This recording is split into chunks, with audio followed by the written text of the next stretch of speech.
여성주의 상담의 바탕이 되는 여성주의 철학은 사실은 여성뿐만이 아니라 다양한 사회의 소수자들을 이해할 수 있는 관점을 주고 오셔도 됩니다. 안녕하세요. 에브리마인드 심리상담사 홍상희입니다. 여성주의 상담은 기존 상담과는 다른 차이점들을 보이는데요. 가부장제 문화가 개인들에게, 특히 여성들에게 매우 해로운 영향을 미치고 여성들이 심리적으로 자신을 억압하는 데 영향을 많이 미쳤다라는 것을 중요한 어떤 요인으로 보고 그것을 다루는 데 집중을 하기 때문에 그런 점에서 다른 상담과는 차이점이 있습니다. 특히 단순히 내담자를 이해하는 데 있어서 가부장제 문화가 어떻게 영향을 주는지 뿐만 아니라 기존의 상담이 심리학 내에서도 어떻게 여성을 차별하는 관점을 활용해 왔는가, 그리고 그것을 어떻게 없앨 것인가에 대해서 많은 고민을 해왔어요. 예를 들어서 지금은 여성주의 상담이 아닌 상담을 하시는 분들도 이제 많이 쓰시는 건데, 상담에 오면 내담자들은 아무래도 상담이 익숙하지 않고 상담이 뭐지? 라고 하면서 어색하실 수가 있고, 그러다 보니까 상담자와 내담자 사이에서는 지식의 차이 때문이든 아니면 어색함의 차이 때문이든 권력 차이가 생기기 마련인데요. 그걸 좀 완화하기 위해서 상담자들이 자신에 대한 정보를 내담자에게 충분히 제공을 하고, 상담이 이런 것이고 상담에서 내담자로서 뭐 이런 권리를 가지고 이런 의무를 가지고 있습니다 라고 하면서 상담 계약서를 받거든요. 근데 사실 여성주의 상담을 하는 여성주의 상담자들이 처음에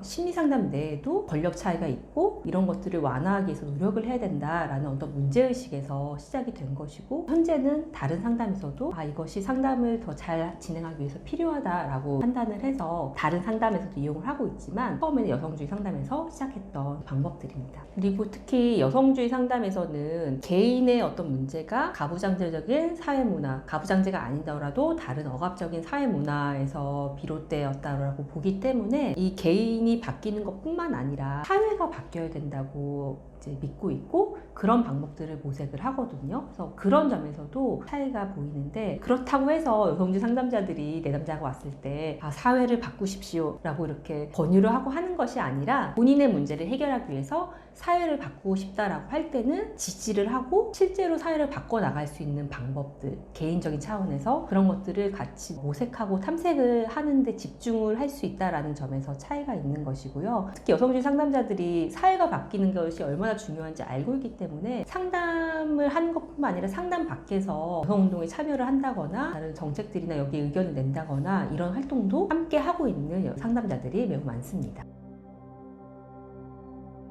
여성주의 상담이 맨 처음 시작되었을 때는 여성들이 여성이기 때문에 겪는 폭력이나 차별이나 이런 것들을 다른 상담에 가서 상담자에게 얘기를 해도 그런 면들을 수용을 받지 못하고 지지를 받지 못하고, 오히려 당신이 이런 것들을 잘못한 것이 아니냐, 여성주의 관점을 통해서 경험을 지지받고 수용받기 위해서 여성주의 상담을 많이 찾았고요. 가정폭력 피해를 경험하거나 성차별이나 성희롱이나 그런 것들, 그리고 성소수자, 레즈비언으로서 경험들, 이런 것들을 이해받고 도움을 받기 위해서 여성 내담자들이 1차적으로 여성주의 상담에 찾아왔는데, 여성주의 상담의 바탕이 되는 여성주의 철학은 사실은 여성뿐만이 아니라 다양한 사회의 소수자들을 이해할 수 있는 관점을 주고 그 소수자들과 함께 나아가는 방향을 모색하기 때문에, 그 철학을 바탕으로 하고 있는 여성주의 상담에서도 마찬가지로 어떤 생물학적으로 여성인 내담자인 뿐만 아니라 소수자 정체성을 가지고 있는 다양한 내담자들,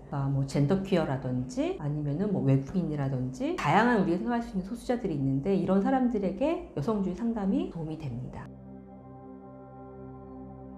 오셔도 됩니다.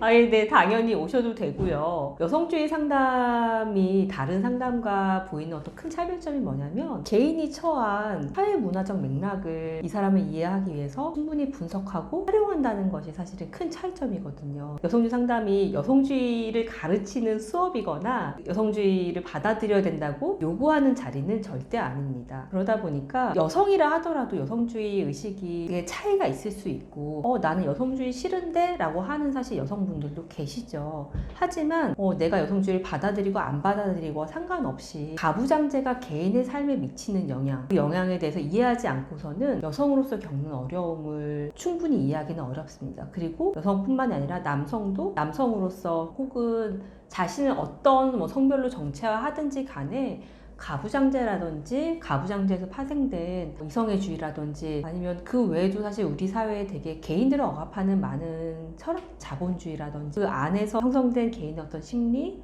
문제들을 이해하기 위해서 여성주의 관점이 필요한 것이기 때문에 여성주의 상담을 받았을 때 내가 혼나는 거 아니야? 내가 여성주의 관점을 받아들여야 되는 게 아니야? 아니 이렇게 고민하실 수는 있지만 절대 그렇지 않고 오히려 여성주의는 하나의 방법일 뿐이고 자신을 잘 이해할 수 있도록 다른 상담에서 활용하지 않는 방법을 활용한다고 생각하시면 좋을 것 같습니다.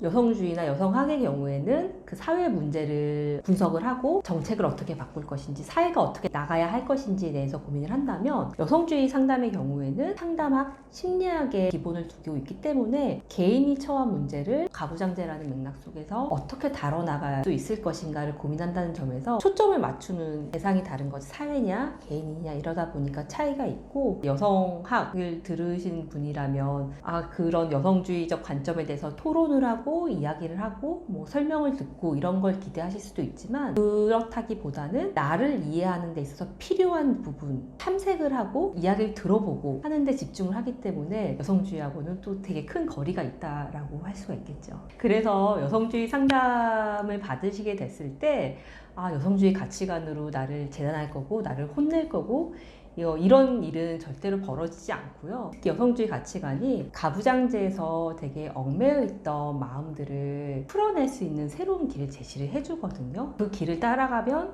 조금 더 자유롭게 자기 자신으로 살 수가 있어요. 그래서 그런 길을 갈 수 있도록 안내를 해주는 것이 여성주의 상담자의 역할입니다. 그래서 겁내지 말고 상담을 받으러 오시면 좋겠고요. 그럼 이상으로 에브리마인드 상담사 홍상이었습니다.